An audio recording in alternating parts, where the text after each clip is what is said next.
안녕하세요. 김호준입니다.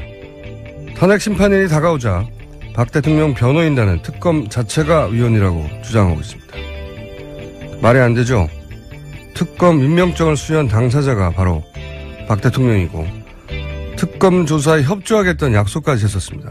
또 변호인단은 헌재에서 탄핵이 만약 인용이 되면 유엔사나 국제사법재판소에 제소할 것이며 국제사법재판소가 있는 네덜란드 헤이그에 현지 한인 변호사들과 소송을 준비 중이라고 했습니다. 실소를 금치 못할 말입니다. 국제사법재판소는 국가 간 분쟁을 다루는 것이죠. 박 대통령이란 국가와 헌법재판소란 국가 간의 분쟁이 났나요? 국제사법재판소는 이런 사안을 아예 받아주지도 않습니다. 네덜란드 헤이그에서 활동 중인 현지 한인 변호사 누가 국제사법재판소에서 특정 국가의 탄핵 결과를 다시 심판해준다고 했답니까? 이런 건 주장이 아니라 구라라고 합니다. 아무리 구라를 쳐도 좀 말이 되게 쳐야죠. 김어준 생각이었습니다.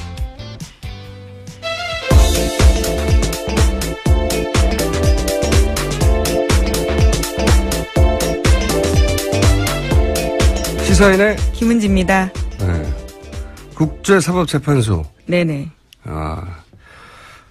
박 대통령 변호인단이 워낙 그동안 뻥을 세게 쳐서 웬만한 뻥엔 제가 면역이 돼 있어요. 이건 정말 여태 뻥 중에서 정말 군계일 뻥이다 이건 정말.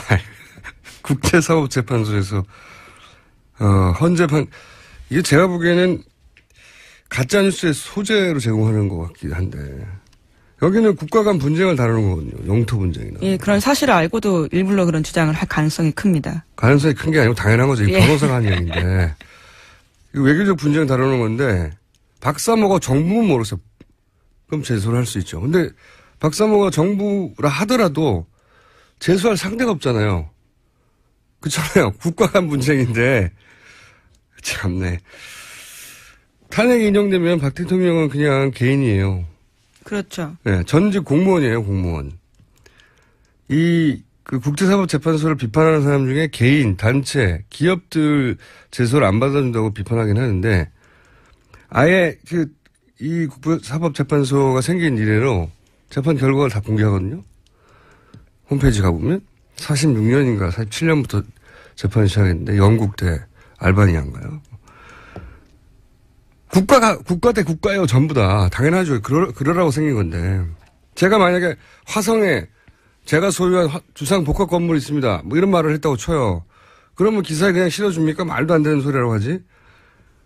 그게 이거는 언론이 그냥 받아 써주는 게 말이 안 되는 거예요. 말이 안 되는 주장을 했는데.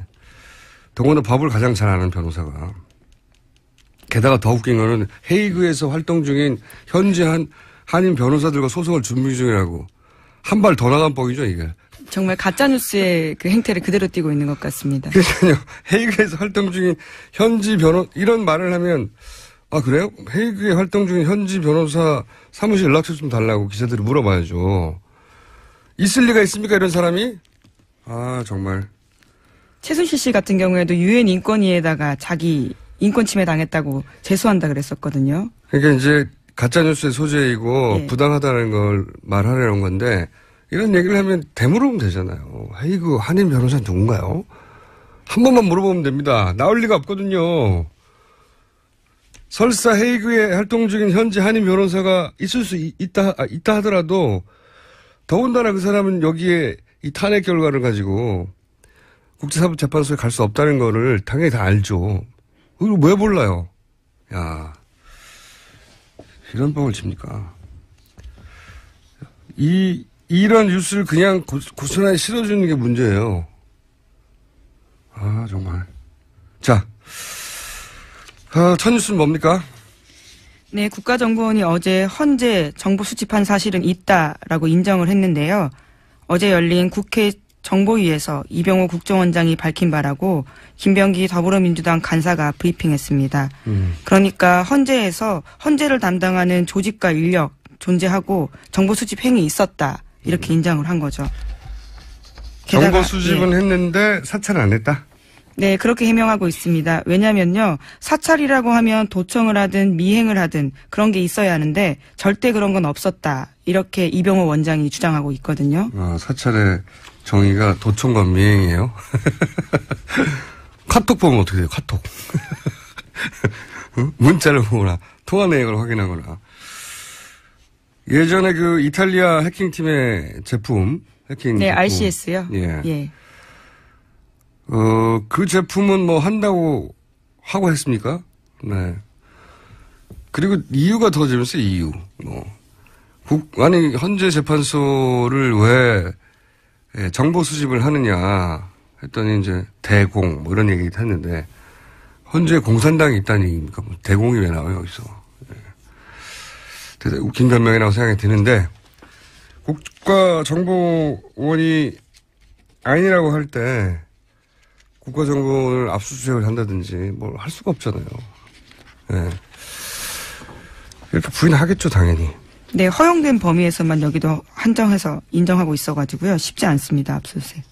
근데 이제 오히려 SBS가 보도했던 사실관계가 상당 정도 맞다는 건 드러났죠. 거기 실제 지목한 그 4급 직원이 대법원을, 헌재를 담당하는 건 맞다? 네, 올해 초부터 담당하고 있다라고 사실이라고 인정했습니다. 그리고 2013년, 15년엔 법원을 담당한 적도 있고, 이 기간이 왜 중요하냐면 그때 이제 양승태 대법관 사찰 문건 얘기가 나왔으니까요. 사실관계는 맞았어요. 예. 근데 하지만 사찰은 하지 않았다. 정보 수집만 했다. 술 마셨는데, 술 마시고 운전했는데 음주운전은 아니다. 뭐 이런 비슷한 얘기죠. 다만 양승태 대법관 사찰 문건 관련해서는 그 직원이 관계없다 이렇게 밝히기도 하긴 했는데요. 그 직원이 관계없다고 한 건지 그 대상이 양승태 대법관이 아니라고 한 건지는 모르겠으나 여하간 뭐 의뢰 예상했듯이 부인했습니다. 예, 속칭 국정원 법조팀 있다라는 거죠. 네. 자, 다음 뉴스는요? 네, 특검 관련된 뉴스인데요. 특검이 김영재 원장의 부인인 박채윤 씨가 지난해 초 우병우 전 수석의 부인과 여러 차례 통화한 기록을 확보했다고 합니다. 그런데 박채윤 씨 같은 경우에는요, 이 사실을 적극적으로 부인했다고 하는데요. 그 이유가 최순실 씨가 우 전 수석의 부인의 휴대폰을 빌려서 자신과 통화한 거다, 이렇게 이야기한 겁니다. 굉장히 재밌는 뉴스예요. 이게 좀 헷갈리는데, 김영재 원장, 네. 골프 치러 갔다고 당일날 아침에 4월 16일 날. 네네네. 네. 4월 16일 날 비선 시술의 혐의로 지목을 받았던 김영재 원장의 부인 박채윤 씨 휴대폰 통화 내역을 보니까 거기에 우병우 전 민정수석 전화번호와의 통화가 있는 거죠. 그래서 특검이 우병우 전 민정수석하고 통화한 거 아니냐 그랬더니 아니다 하고 자기는 절대 아니라고. 네, 자긴 그런 기억이 없다라는 거죠. 그런 기억이 없다가 아니라 자기는 모른다는 거죠. 예. 모르고 나서 근데 왜 통화 기록이 있냐고 그랬더니 그때 마침 우병우 전 민정수석과 같이 있던 최순실 씨가 부인과요? 예. 부인과 우병우 전 민정수석의 부인과 같이 있던 최순실 씨가 그때 그 부인의 폰으로 나한테 전화를 한 거다. 한마디로 말하면. 근데 이제 이거는 김영재 원장 부인 박채윤 씨의 주장이 더 신빙성이 있는 것이 본인과 통화했다면 뭐 그 자체가 불법이 아니기 때문에 통화했다고 말할 텐데 자기는 모르고 그때 같이 있던 최순실 씨가 그 우병우 전 민정수석의 부인 폰으로 전화를 했다는 거잖아요. 예. 이게 재밌는 게 우병우 전 민정수석의 부인은 최순실 씨를 아는데 우병우 민정수석은 모른다고 한 게 되는 거 아닙니까? 장모도 되면. 지금 모른다고 하고 있고요. 장인은 최태민 씨하고 절친이라고 이제 그런 증언이 나왔고. 예. 장모는 최순실 씨하고 40년 전부터 이제 구국 봉사단. 예. 그때부터 알았던 사이라고 이제 증언이 나오고 있죠. 사진도 나왔고 우병우 민정수석의 결혼식에 최태민 씨가 왔다고도 증언이 나왔고 그리고 이번에는 이제 우병우 민정수석 부인이 최순실 씨와 가깝다라고 하는 정황이 나왔는데 우병우 민정수석만 몰라요. 최순실을. 온 가족이 속인 겁니다. 장인, 장모, 부인 모두가 최순실을 안다는 사실을 다 속인 거죠. 예. 굉장히 재밌는 기사입니다. 네. 앞으로 이거는 이제 검찰 특수본에서 더 추가 조사를 하겠죠. 예, 왜냐면요. 특검에서 더 수사를 진행할 수 없었던 게요. 이 휴대폰이 그러니까 대포폰이었다고 합니다. 그래서 이영선 행정관이 개통해 준 건데 사건이 터지고 버리라라고 해서 실물을 확보하지 못해서요. 더 수사를 진행하지 못했다고 합니다. 실물을 확보하지 못했지만 통화 기록이 남아 있으니까요. 예. 네, 추가 수사가 검찰에 의해서 우병우 민정수석 팀을 만들었다고 하니까 굉장히 재밌는 단신인데 재밌는 뉴스입니다. 그러니까 이제 우병우 민정수석의 가족 중에 우병우 전 민정수석의 이제 가족 중에 본인만 모르는 거예요. 네, 일관되게 모른다고 하고 있죠. 자, 다음 순요. 네, KBS가 메인 뉴스에서 최순실 게이트, 박근혜 게이트 관련된 특검 수사 결과 발표를요, 한 꼭지만 처리했다고 미디어 오늘이 보도했습니다. 그리고 대신해서 같은 날 북한 보도만 10꼭지를 했다고 해서요, 대비되고 있고 이에 대해서 KBS 내부에서도 비판이 나오고 있다는 겁니다. 특검 수사 결과 발표를 모든 언론이 크게 받았는데 여기는 한 꼭지인데 그것도 8번째인가 9번째 뉴스였고요. 예, 나머지는 다 북한 뉴스입니다. 북한 뉴스가 10꼭지. KBS 뉴스를 보면 곧 전쟁이 납니다, 우리가. 이게 이제 권력이 아직 살아있다는 방증이죠. KBS가 이러는 건. 예. KBS가 뭐 북한 뉴스가 10배가 중요하고 특검 관련 발표는 10분의 1밖에 안 된다고 스스로 판단했겠어요. 네. 뉴스 데스크가 아직 권력 하에, 영향력 하에 있다는 거죠. 원래 이 부정한 권력 스스로 물러나는 법이 없습니다. 자, 다음 수는요. 네, 또 특검 관련해서요. 박영수 특검의 부인이 관련 집회로 혼절하는 사태까지 빚어졌다고 CBS가 보도했습니다. 특검 관계자 말에 따르면 지병을 앓고 있던 박 특검 부인이 집회로 인한 스트레스를 받으면서 결국 쓰러졌다라면서요. 잠시 외국으로 나가는 방안까지 검토 중이다. 이렇게 밝혔습니다. 그러니까요. 이건 경찰이 뭐 하나 몰라요. 예전에 세월호 관련해서 집회가 있으면 세월호 그 노란 리본 있지 않습니까? 그것도 압수했었어요. 경찰이. 근데 이 방맹이 들고 지금 특검 집 앞에서 휘두르는데 그냥 둔다는 거 아닙니까? 이게 말이 안 되는 거죠. 네. 배지로 뭘 합니까? 그것도 압수했었는데 지금 경찰은 이 친박 집회에 대해서 대단히 관대한 건 명백한 사실이에요. 예. 역시 권력이 아직 살아있다는 방증 중에 하나죠. 다 수사에는 다 입건해야죠. 당연히. 예. 네, 또 특검 같은 경우에도요. 가처분 신청했거든요. 집회 금지해달라고요. 27일에 했는데요. 그 신문 같은 경우에는 6일에 열렸습니다. 그리고 아직까지도 결과가 나오지 않는데 말도 안 되는 거죠. 예, 이런 건 빨리빨리 해줘야 되는 이익이 있음에도 불구하고 가처분 심리인데도 굉장히 느리게 진행되고 있는 거죠. 일부러 그러는데 다 권력이 아직 살아있다는 겁니다. 예, 박 대통령의 권력이. 자, 다음 뉴스는요. 네, 김종인 전 더불어민주당 비대위 대표가 어제 탈당의 뜻을 공개적으로 표시했습니다. 그리고 나서 기자들과 만나서 대선 출마를 배제하지 않느냐라는 질문에 대해서는 그건 마음대로 생각하시라라고 이야기를 했고요. 또 새로 교섭단체를 만들려고 하는 정황도 보인다고 합니다. 간만에 대선 읽긴 뉴스가 나왔네요. 이 김종인 전 대표 관련 뉴스는 항상 개헌이라는 단어를 세트로 읽어줘야 되는데 한번 얘기를 제가 며칠 전에 한 것 같은데 개헌 이슈는 원래 개헌을 고리로 친박, 친문 제외 다 모여라 이거였거든요. 제3지대니 뭐 빅텐트니. 그러다가 이제 탄핵 국면에서 이게 바뀝니다. 친박은 포함하는 걸로. 자유한국당, 바른당, 국민의당이 공동으로 개헌 전선을 만들어서 민주당 후보와 대결구를 만든다. 이렇게 바뀌어 가고 있는 중이에요. 왜냐하면 지금 현재 민주당 세가 워낙 지지율이 잘 나와서 근데 이제 자유당, 바른당, 국민당만으로는 200석이 안 되거든요. 개헌선. 여기에 그래서 민주당의 비문 세력이 합해져야 된다. 그러면 200석이 넘어가요. 개헌선이. 그 비문의 구심점이 김종인 전 대표다. 그래서 계속 김종인 전 대표를 거론해 왔던 건데 이제 그림은 김종인 전 대표가 그러면 이 비문 세력을 이끌고 탈당을 해서 본인만의 세력을 만들어서 그러기를 바라는 사람들이 있겠죠. 네. 그리고 나서 민주당 대 나머지 세력의 그 고리를 개헌으로 잡는 거죠. 이렇게 전선을 만들려고 하는 건데 이제 그 과정에서 특별한 주자가 없으면 본인이 직접 그 연대 대선 주자가 될 수도 있는 거 아니냐. 뭐 이런 전망이 나오는 거고요.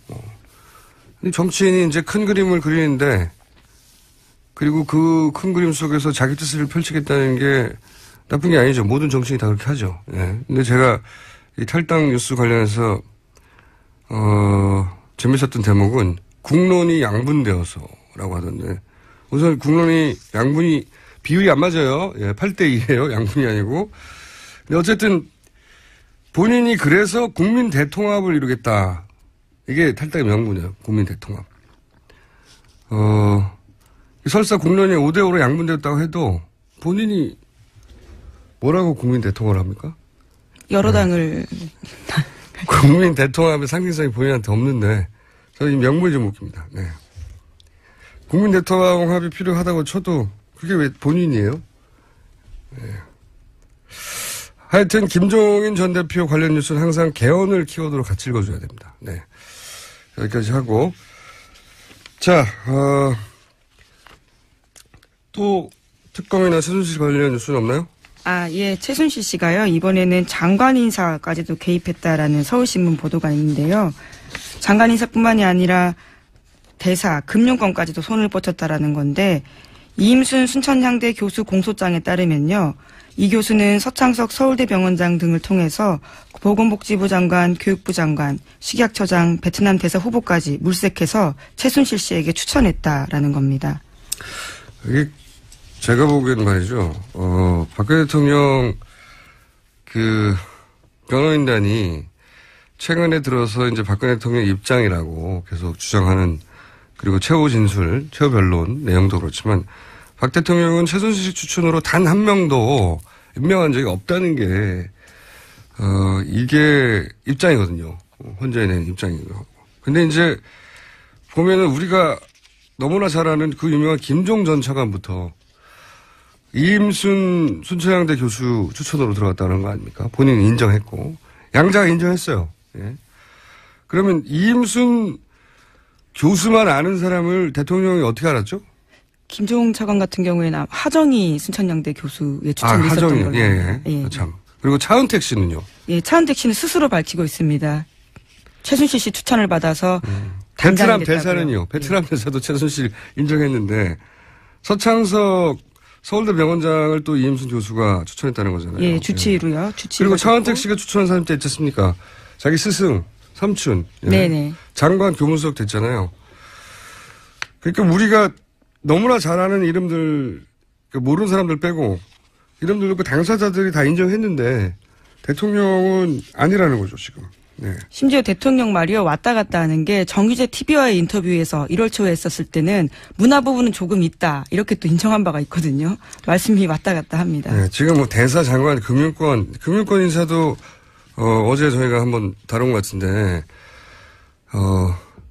그 독일에서 신용장을 개설해서 무역회사한테나 주는 신용장을 개설해서 정유라 대출을 해줬던 그 양반을 위해서 그러니까 사기업의 인사에도 개입을 했다는 정황이 나왔잖아요. 네, 이상화 KB 본부장이죠. 또 있어요. KT 광고 담당자로 들어가 있는 사람들. 네네. 네. 이동수 신혜성 씨요. 그 사람들은 뭐 대사 장관급도 아니에요. 그냥 사기업의 광고 담당자인데 그걸 대통령이 직접 지목해가지고 그 사람들 취직시키려고 한 거 아닙니까? 예. 네, 너무 많은데 우리가 모르는 건 더 많겠죠. 그렇죠. 초반에 조금 등장했었는데요. 대한항공의 고 아무개시라고요. 거기도 인사를 개입했었다라는 의혹이 있었습니다. 지점장으로 갔던가요? 예. 네, 독일에 있다가 제주도로 갔었는데요. 제주도에 예. 그 당사자들은 인정을 해요.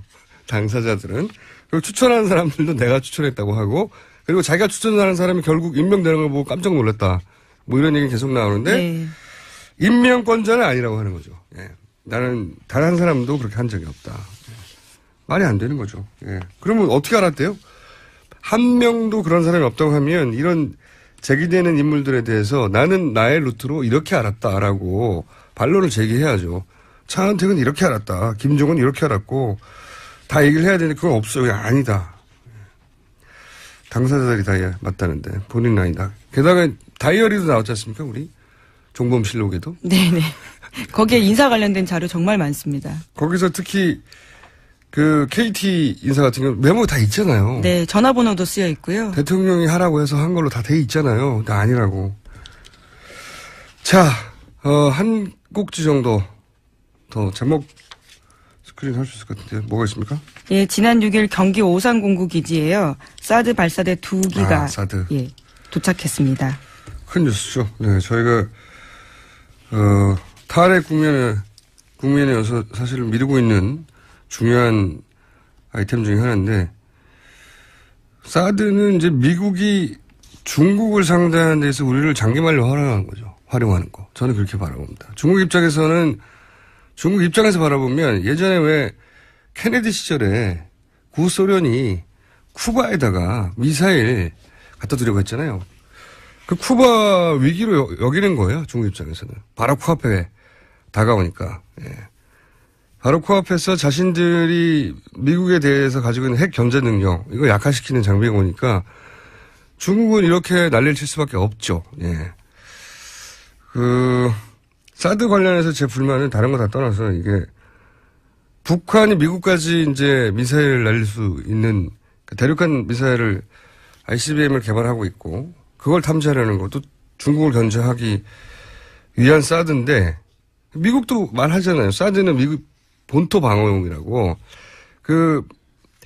미 의회에서 예산 따낼 때 그렇게 보고해요. 본토 방어용이라고.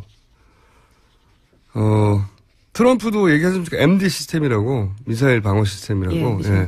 우리 국방부만 MD 시스템 아니라고 부득부득 우기고 있어요. 미국에서는 다 맞다고 하는데. 근데 이제 우리가 이걸 받아들여주면서 그 반대 급부로 미국으로부터 우리가 받는 게 뭐냐. 이게 있어야 될 거 아니에요. 예. 좋아. 국제 정치 역학적으로 이걸 받아줄 수밖에 없는데, 그리고 중국은 반발하는데, 우리는 이렇게 해야 할 무슨 군사적인, 외교적인, 또는 경제적인 이유가 있어. 이걸 설명해 줘야 되는데, 마치 사드가 오로지 한반도만을 위한 것이라고 거짓말을 하니까, 저는 이게 제일 큰 문제라고 생각해요. 이런 손실이 있고, 이런 이익이 있는데, 이걸 따져봐라. 이렇게 말해야 되는데, 다 아니라고. 미국이 우리를 위해 설치해 주는 거라고. 말도 안 되는 소리죠. 아니, 사드가 우리나라만을 위한 건데 미군이 왜 자기 비용으로 설치합니까? 예. 네, 미국은 자기 이익이 없는 곳에 자기 돈을 안 써요. 말도 안 되는 소리인데 그런 얘기를 하니까 화가 나는 거죠. 예. 미국이 우리한테 이런 걸 요구했고 우리는 그걸 내주고 거꾸로 우리는 이걸 받는다. 그런 설명을 안 하니까 화가 나는 겁니다. 기본적으로. 이 얘기는 이제 탄핵 이후에 저희가 본격적으로 다뤄보기로 하죠. 자, 오늘 여기까지 하겠습니다. 시사인의 김은지였습니다. 감사합니다. 항상 나라를 생각합니다. 이혜훈의 나라 걱정.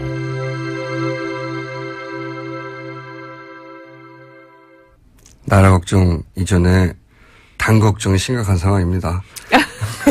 이혜훈 의원 나오셨습니다. 안녕하십니까. 안녕하세요. 네.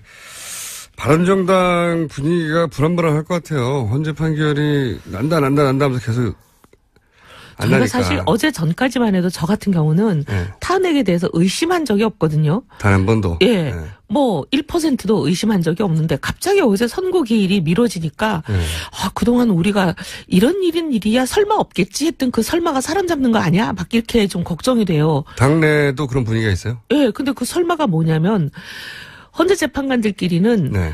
평결은 그냥 각자 자기 소신을 얘기하는 거니까 그거는 예. 뭐 만장일치가 될 필요는 없고 예. 표결로 몇 대 몇 하면 되는 거 아니에요? 네네. 그냥 6표만 넘으면 되는 거니까. 네. 아니 6표, 뭐 5표 어쨌든 3분의 2. 6표, 예. 뭐 7이 되든 8이 되든 예. 달라지는 거니까. 근데 이제 만장일치 합의를 이뤄야 된다는 게 선고 기일 지정이라는 거였잖아요, 원래부터. 네. 그래서 만약에 이제 대통령 측을 편들어주는 엑스맨이 있다면 그 엑스맨들이 쓸 가장 좋은 전략은 뭐냐? 평결에서는 자기들이 아무리 반대표를 던져봐야 이거를 뒤집지 못한다면 선고기일을 3월 13일 이후로 넘겨서 이정미 재판관이 퇴임하게 만들고 그래서 7명 체제를 만들면 탄핵을 뒤집을 수 있는 거 아니야. 만약에 엑스맨이 2명이라면. 혹은 이제 새로 임명될 재판관이 이제 지명이 됐으니까 새로 임명된 그분이 지명이 되려면 한 달 정도에 한 달 걸리죠. 걸린단 말이죠. 그러면 네. 그동안 공전하는 거죠. 네. 그러면서 연기되는 거죠, 또 다시. 심지어 이제 새로 지명된 이 재판관에 대해서는 이제 주변에 지인들의 평이 뭐냐면, 손해를 좀 보고 압박을 좀 받더라도 소신대로 하는 걸 본 적이 없다. 소신대로 하는 걸 본 적이 없다. 보통 그러니까 이제 앞문장을 보면 손해를 보고 압박을 받더라도 반드시 소신대로 한다에.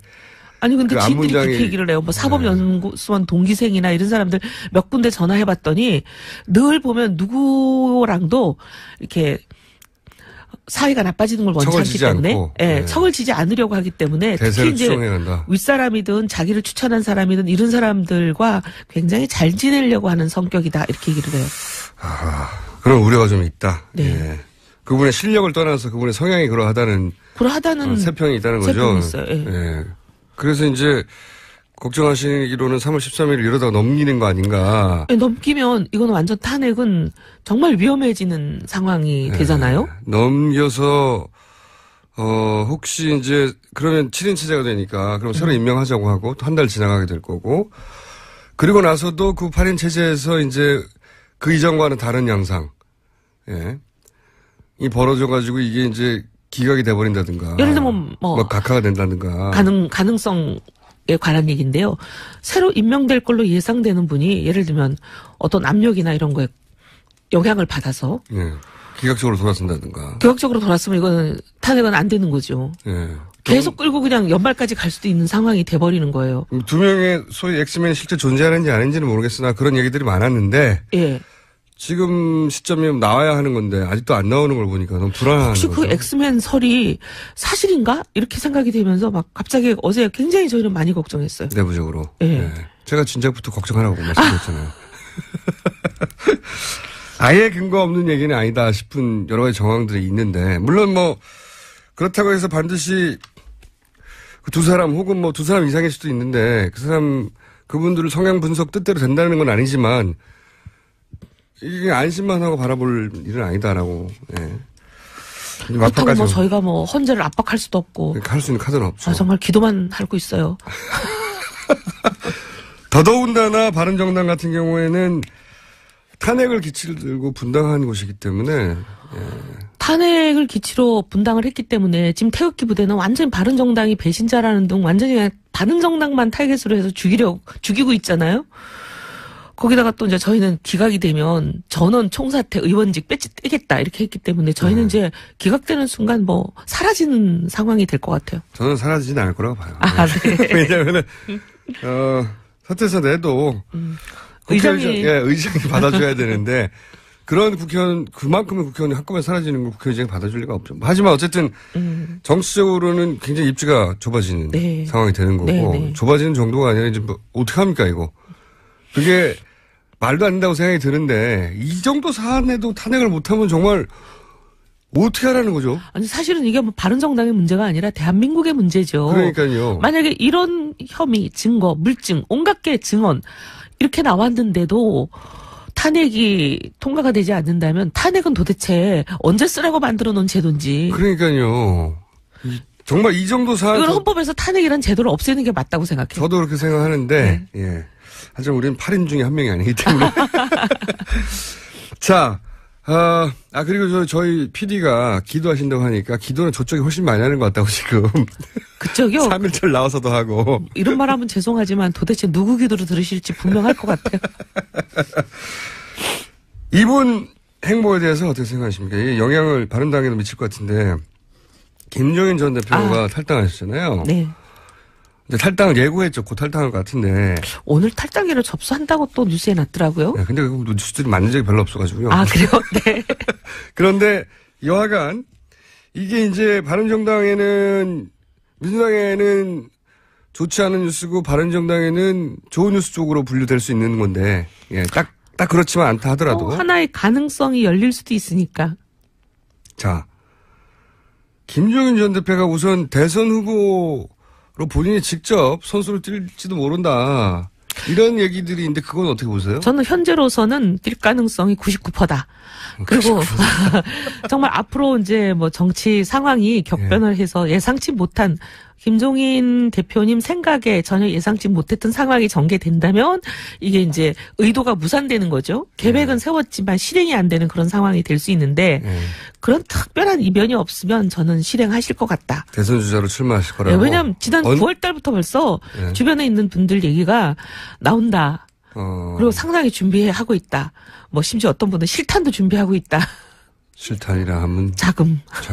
네. 그러니까 김종인 전 대표가 새누리당에도 있었기 때문에 그쪽 분들하고도 친하잖아요. 친한 분들이 많은데 그런 소식통을 통해서 나온 이야기가 본인이 직접 나올 준비를 지난 9월부터 이미 하고 계셨다. 그때 9월 달에 제가 그런 얘기를 들었어요. 9월 초에. 그 이후로 쭉 들은 얘기 좀 해보세요 한번. 들은 얘기는 어쨌든 계속 그 얘기 진행형이에요. 진행형. 예, 계속 근데 준비 이제 중이다. 그때 당시로는 연말 전에 선언을 하시지 않을까 했는데 이게 이제 계속 생각보다는 좀 미뤄져서 오늘까지 탄핵도 있고 왔는데. 해서 이제 다 타이밍은 밀렸고. 예, 사실 9월 달만 하더라도 최순실 사태는 예상도 못했던 시점이잖아요. 그랬는데 이제 최순실 사태가 생기고 또 탄핵이 되고 하니까 조금 미뤄진 것 같기는 하고. 하지만 9월 달부터 이미 나왔던 얘기다. 네. 근데 어느 당으로 가지 않는다 하는 거는 그렇게 하실 것 같아요. 그래서 지금 이제 뭐 우리 당내라든지 여의도 참새들 얘기는 바른정당에서 선출된 후보. 여기 먼저 정운찬 입당설까지 있으니까 거기까지 합해진다면 어쨌든 뭐 한 서너 명의. 입당설입니까? 입당 예정입니까? 제가 보기엔 입당하실 것 같은데. 네. 그것도 뭐 본인이 발표하셔야 확정되는 거니까요. 하지만 소식통이 있을 거 아닙니까? 저도 뭐 99% 입당 같아요. 자, 그럼 99% 입당 이후에 네. 바른정당에서 이제 그러면 대선 후보가 3명이 되는 거죠, 현재. 3명 되는 거죠. 3명 네. 되고 바른정당에서 어쨌든 경선을 통해서 누가 후보가 선출되잖아요. 한 명 되면 그다음에 국민의당 쪽에서도 손학규 후보가 되든 뭐 안철수 후보가 되든 누가 되든 한 명이 되고. 되고. 천정배 전 대표도 있습니다. 어머나 죄송합니다. 천 대표님 정말 죄송합니다. 네. 네. 그런데 그렇게 되고 나면 이제 김종인 지금 전 대표 경우에는 독자 세력으로 계시다가 결국은 이 독자 세력이 있나요, 근데? 지금은 혼자 나오는데. 아니 뭐 배지가 좀 따라 나오지 않겠어요? 글쎄, 그거 쉽지 않을 것 같은데요. 최소한 진영 의원 정도는 따라 나오지 않겠어요? 그렇다는 얘기는 하긴 하죠. 요즘. 네네. 네. 어쨌든 뭐 2명이면 뭐 세력으로 봐드리죠 뭐. 네, 그렇다고 치고. 그래서 계시다가 결국 이 어떻게 보면 세 개의 스몰 텐트가 연합, 단일화, 연대 뭐가 됐든지 간에. 그럴 때 본인도 선수의 한 사람으로 나와서. 그럼 하나의 빅텐트가 되지 않나. 거기서 결국은 본인이 선택받는 그런 길로 나서게 될 거다. 그런 얘기네요. 지금 그게 이제 김종인 전 대표의 내심 생각하고 계시는 구상이 아닐까. 저도 비슷하게 생각합니다. 네. 그러면. 상식적으로 보기에 그렇게 보이죠? 네. 다들 뭐, 그런 정도 외에는 길이 없잖아요. 본인이. 다른 길은 상상력 부재인지 제가 잘 머리에 떠오르지 않아요. 본인이 정당을 만들 수도 없고. 네. 그러기엔 시간은 너무 없고요. 그리고 본인이 다른 당에 들어가기에는 본인이 생각한 본인의 위상. 본인 스스로는 당 대표급인데 다른 데 들어간다는 것도 그렇고, 그죠? 다른 당에서 당 대표 맡으십시오 하고, 오라고 할 리도 없잖아요. 그것도 그렇고. 다들 그렇게들 생각하시는 것 같아요. 그러니까 어느 정당으로는 가지 않겠다. 어떤 정당으로든. 그 말씀이 다 믿어지는 거죠. 네. 그래서 본인이 밖에 있으면 그냥 자기가 나 대선 후보야 하면 그냥 대선 후보 되는 거니까요. 경선도 할 필요 없고. 경선도 필요 없고.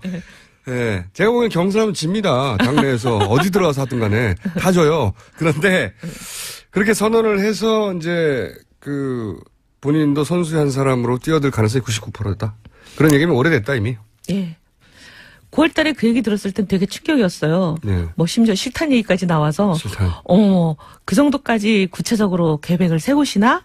이제 이게 뭐 소문이니까 그렇게 생각했었는데 점점 시간이 지나면서 나오시는 길로 가는구나. 그렇게 생각했죠. 드디어 이제 직접 행보를 한 발 뗐구나. 네, 거기다가 어떻게 보면 울고 싶은데 뺨 때려준 격으로 민주당이 또 상법 개정안까지 거의 날려버렸잖아요. 저는 그건 이해를 못하겠어요. 왜 그랬는지 민주당이.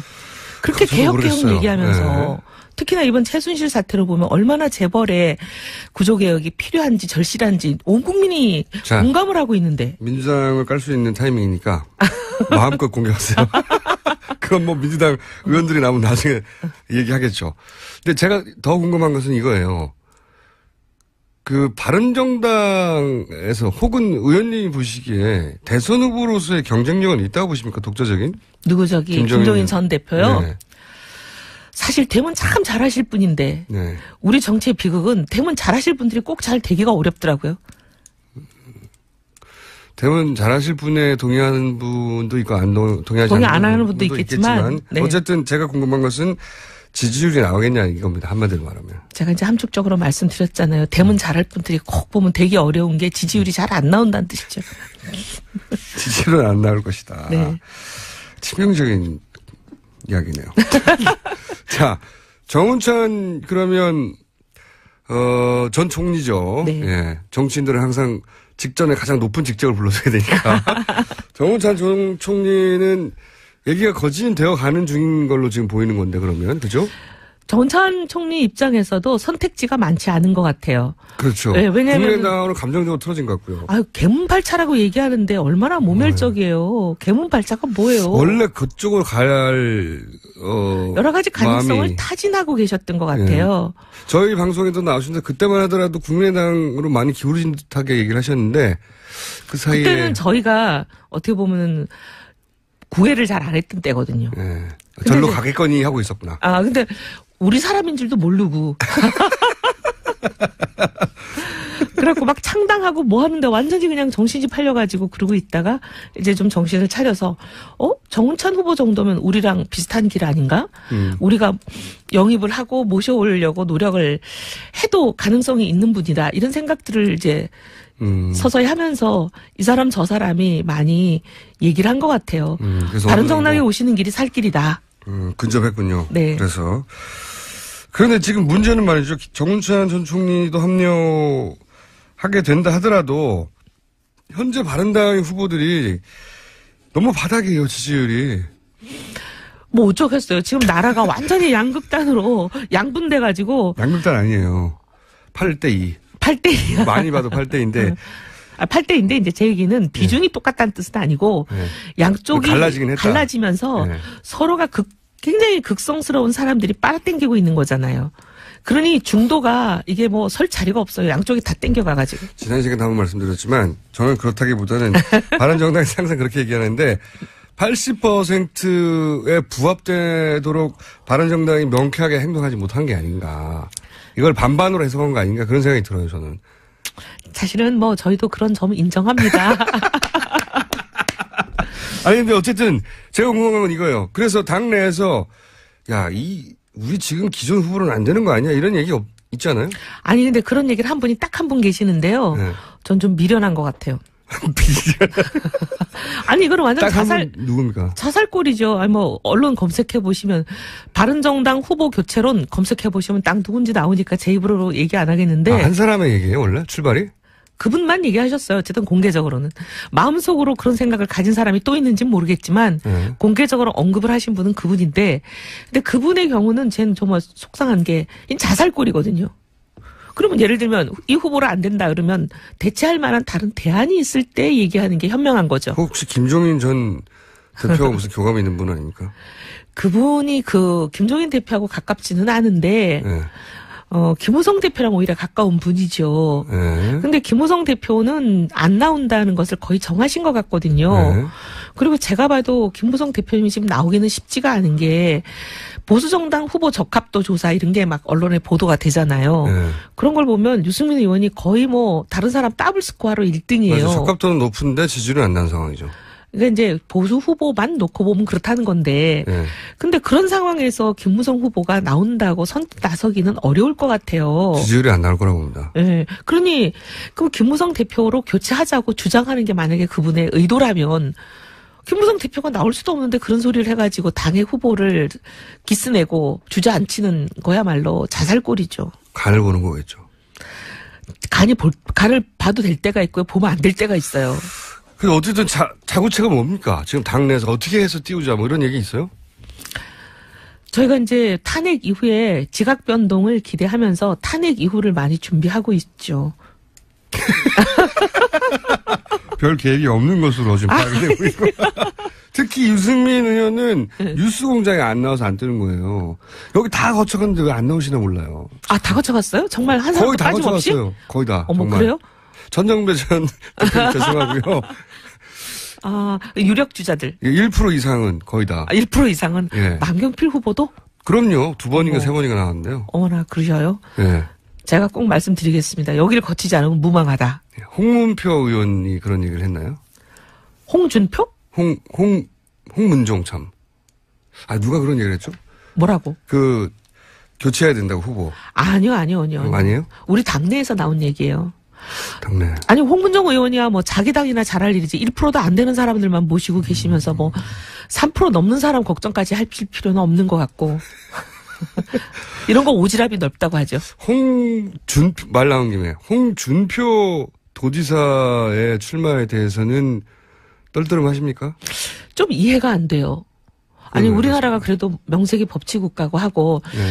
새누리당 시절에, 지금은 이제 자유당이 됐지만, 새누리당 시절에 만든 당원 당규가 그대로 지금 자유당에 돼 있는 거잖아요. 네. 어쨌든 기소가 됐다. 기소가 됐다는 건 우리나라 검찰이라는 공공기관이 여러 가지 증거랑 모든 걸 수사를 해보니 이 사람이 있다고. 혐의가 네. 있다. 유죄일 가능성이 굉장히 많다. 라고 해서 기소를 하는 건데 기소가 되는 단계가 되면 당원권이 정지가 되고 어떤 활동도 할 수 없는 걸로 돼 있어요. 근데 제일 중요한 대선 후보가 되는 활동을 지금 기소가 돼 있는 상태에서 무죄가 확정되지도 않은 사람이 한 번은 유죄 한 번은 무죄니까 거의 1승 1패예요. 근데 나오겠다. 이건 좀 이해가 안 돼요. 네. 아니, 뭐, 거기에 대해서 본인은 뭐, 여러 가지 할 말이 있다고 하는데, 제 말은 뭐냐면. 본인이야 할 말이 늘 많으시죠. 예, 할 말은 정말 많은 분이죠. 심지어 탄핵 소추가 되신 분도 저렇게 할 말이 많으신데. 제 말은 홍준표 도지사가 출마하게 되면, 바른정당에는 좋은 게 아니지 않습니까? 그죠? 당연히 그렇죠. 예. 그렇지 않아도 지금 주목도가 바른정당 후보들한테 안 오고 있어서 걱정인데, 홍준표 도지사가 가장 잘하는 게 사람들이 본인을 홀리는 거. 아니 교란 작전이라고 하죠. 찬성하든 반대하든 이목을 본인에게 집중시키는 스킬은 아주 뛰어나요. 그러니까 전혀 본질적이지 않은 문제로 본질을 덮어버리는 그 홀리는 걸 굉장히 잘해요. 일단 쳐다보기를 만드는 거죠, 사람들이. 네. 예. 그래서 이제 근데 정치인한테는 쳐다보게 만드는 능력이 필요하잖아요. 유승민 의원한테 왜 그게 없냐? 다시 또 쳐다보게 만드는 능력도 뭐 어떻게 보면 필요할지도 모르지만 그게 충분 조건은 아닙니다. 근데 그분은 그거 말고 뭐가 있나 궁금해요. 쳐다보게 만든 다음에 말싸움도 잘해요. 그게 쳐다보게 만드는 거죠. 그분의 네. 스킬이잖아요. 스킬이죠. 예. 뛰어난 스킬이죠, 아주. 예. 거기서부터 지금 제가 보면 유승민 의원하고 홍준표 도지사하고 토론을 붙으면 그게 냉정하게 그 사실관계를 떠나서 홍준표 마치 도지사가 이긴 것 같은 느낌을 줄 거예요. 근데 우리 국민들이 이제 그런데 속지 말아야죠. 그런데 속아가지고 지금 나라가 이 꼴이 되는 걸 보면서도 또 속으면은 저희도 정말 미래가 없습니다. 민주당에서 몇 명 정도 탈당할 거라고 바른정당에서는 개헌 때문에 아니면 김종인 전 대표를 따라서는 아까 제가 말씀드린 한 분 명 말고는 정도? 아니 그렇게 그분 말고는 제 머리에 떠오르는 이름이 없어요. 사실 더 이상 킹메이커를 하지 않겠다고 말하는 순간부터 그런데 대선에 역할을 하겠다고 했으니까 할 역할이 뭐 있습니까? 본인이 직접 출마하는 거죠. 그렇죠. 제가 보기에는 그때부터 계획을 세우셨던 것 같아요. 그러니 9월 달에는 굉장히 구체적인 얘기가 지인들 사이에서 나오는 거잖아요. 총안을 얼마나 준비했습니까? 아니 이제 뭐 그런 구체적인 얘기는 없고 대선 후보는 자금도 있어야 된다. 그러니까 그런 말들이 이미 나왔었다. 자금도 있어야 된다고. 네. 대선이 뭐 그냥 아무것도 실탄 없이 되는 건 아니지 않느냐. 준비된 후보다. 이런 얘기들을 많이 하셨어요. 준비된 후보다까지. 남 얘기할 때가 아닌데 바른정당. 탄핵이 인용된 이후에 만약 인용된 이후에는 자유한국당과 바른정당의 포지션이 확 바뀔 거 아닙니까? 라고도 전망하고 있죠. 바른정당 내에서도. 그렇죠? 저희는 그걸 기대하고 있죠. 왜냐하면 상식적인 사회라면 대한민국이 탄핵이 인용이 됐는데 소위 자유당이 설당이 있다면 그건 대한민국에 문제가 있는 거 아닌가요? 그래서 탄핵이 인용되면 틀림없이 어쨌든 양쪽 중에 힘이 이쪽이 더 셀 것 같아서 자유한국당을 지지하는 지지자들이 이제 일로 넘어올 것이라고 하는 기대를 가지고 있는 거죠. 그러기도 하고 탄핵에 찬성표를 던져놓고 지금 그 안에 있는 그분들이 거기 있을 수가 있겠어요? 아, 탈당도 할 것이다. 아니 탈당을 안 하면 그분들은 왜 정치를 하는 거며? 탈당 몇 명 할 걸로 얘기되고 있어요 지금. 왜냐하면 30몇 명이 지금 거기에 찬성표를 찍어놓고 앉아 계시는 거잖아요. 그러면 그 작업도 숫자를 딱 계산하면 66명이 찬성표를 민주당 그렇죠. 이외에서 찍었다고 생각이 되는데 물론 일일이 확인한 건 아니지만 근데 문제는 그럼 우리가 32명이니까 적어도 저쪽에 더 많이 남아 있는 거 아니에요 우리보다? 그렇죠. 예, 우리보다 더 많이 남아 있는 저분들은 도대체 뭔가요? 그러면서 지금 당론은 탄핵은 되면 안 된다. 그다음 대통령은 죄가 없다. 이런 식의 대세에 휩쓸려 가지고 그냥 가만히 계시는 거잖아요. 그럼 왜 탄핵을 찬성하신 건지. 힘을 여전히 친박이 가지고 있다는 거죠 당내에서. 네. 그러니까 그분들은 거기에 계속 있으시면은 안 되죠 정치 도의상. 그러면 그분들이 탄핵 인용과 함께 탈당할 거라고 전망 정도가 아니라 접촉이 있습니까? 접촉은 뭐 이제 개인들끼리 3, 4, 5 친한 의원들 통해서 뭐 우리가 언제 가야 돼? 언제 나오면 좋은 거야? 뭐 이런 얘기들을 하신다 그래요. 언제 가면 좋은 거야? 예. 그런 얘기가 뭐 있기는 하지만 구체적으로 뭐 그런 게 한 30여 명 된다. 아니 그런 접촉을 하는 사람이 30여 명이라는 얘기가 아니라 접촉을 하는 사람은 몇 명인지 안 쉬어봤는데 접촉을 해야 될 사람이 30 몇 명인 거죠. 그렇군요. 탄핵 결과에 따라서는 이제 확 바뀌겠군요. 확 바뀌기를 기대하는데 우리 대한민국이 제발 좀 이제 정상성을 회복했으면 좋겠어요. 자, 오늘 여기까지 하고요. 네.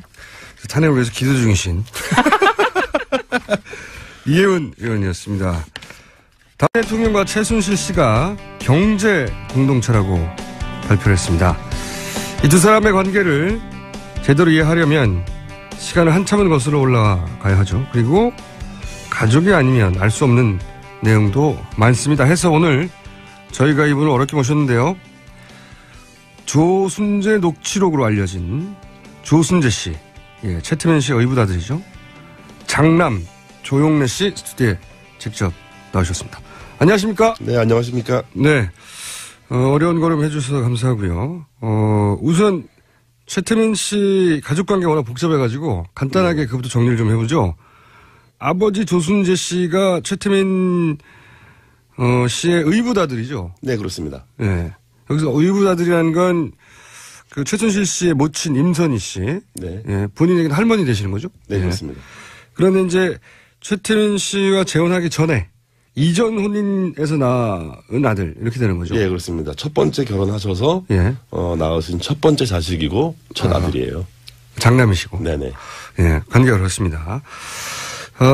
소위 이제 조순재 녹취록이라는 게 지난 2007년 한나라당 경선 당시에 등장을 했습니다. 이 내용이 박근혜 후보가 무능하다, 부도덕하다, 그리고 최태민 씨와의 사적인 관계, 그리고 박정희 자금은 어떻게 되었다, 최태민 일가는 재산을 어떻게 축적했다, 무려 9시간에 걸쳐서 진술한 내용의 녹취록이고, 이게 이제 대중적으로 제대로 알려진 건 이번 게이트를 통해서입니다. 우선 그 조순재 녹취록을 작성한 조순재 씨 아버지는 박정희 대통령 그리고 최태민 씨하고 어떤 관계 속에서 일을 했나요? 거기서부터 시작해보죠. 이전에 공보부 장관이셨던 그 이원우 장관 비서관을 하셨어요. 누가요? 저희 아버지께서요. 조순재 씨께서. 장관 비서관을 하셨다? 네네. 네. 비서관을 하시다가 유경수 여사 1주기 추모 사진전을 이제 기획을 해요. 예. 그 기획을 맡아서 74년도에. 75년도죠. 75년도에. 네, 75년도에 이제 추모 사진전을 기획을 하시는 거를 시작으로 함께 일을 하는 그런 많은 과정에 동참하게 되죠. 장관 비서관이었다가 그 추모 사진전이 있으면서 박정희 대통령 밑에서 일을 했다는 건가요? 박정희 대통령이라기보다는 이제 박근혜 씨하고 최태민 씨가 이제 함께 진행하는 계획한 추모 사진전을 조순재 씨가 저희 아버지께서 이제 참여해서 직접 기획하고 실행을 해서 성황리에 잘 마치게 되죠. 네, 그거를 기회로 이제 좀 능력을 인정받고 예. 그러면서 본격적으로 이제 구국봉사단이라든지 뭐 이런 쪽의 재단 일에 관여하시게 됩니다. 아하. 그 최태민 씨가 대한구국 선교단 일을 본격적으로 할 즈음부터 합류를 하신 거군요. 네, 그렇습니다. 처음부터 시작했습니다. 그러면은 박근혜 대통령을 굉장히 오래 전부터 알았던 사이네요. 74년 5년부터. 네, 그렇습니다. 예. 네. 가까이서 봤을 것이고. 네. 자, 그렇게 맡게 돼서 이제 그 이후로 쭉 처음에는 구국 선교단으로 출발하셨고 그 이후에는 어떤 일들을 박근혜 대통령이 어떤 일들을 도맡아 하셨는지 좀 설명을 해 주십시오. 75년부터 이제 구국 선교단 홍보실장으로 일을 하셨고요. 홍보실장이요? 네. 그러면서 이제 많은 그 단체들이 생겨나죠. 뭐 여러 가지 봉사단들, 새마음 봉사단부터 예. 이런 많은 단체들의 일에 이제 개입을 하셔서 일을 진행하시고 예. 그러다가 이제 신군부가 들어오던 그 이제 박정희 대통령이 서거하신 이후에 79년 12월 26일. 예, 12.6 사태 이후에는 이제 공백이 생겨요. 예. 그러다가 84년도부터 영남재단 84년도 영남재단. 예. 영남재단에 이제 전무로 내려가셔서 예. 대구에서 이제 일을 하시죠. 직책은 그러했고 실제 거기서 했던 일의 내용은 뭐였답니까? 재단 전체를 장악을 하고 예. 재단 전체를 실무적으로 관리하는 입장이었어요. 전체를. 네네. 영남대학교와 영남재단, 뭐 영남투자금융. 예. 그러니까 영남투자금융은 영남대학교가 1인 주주였던 예. 회사였고요.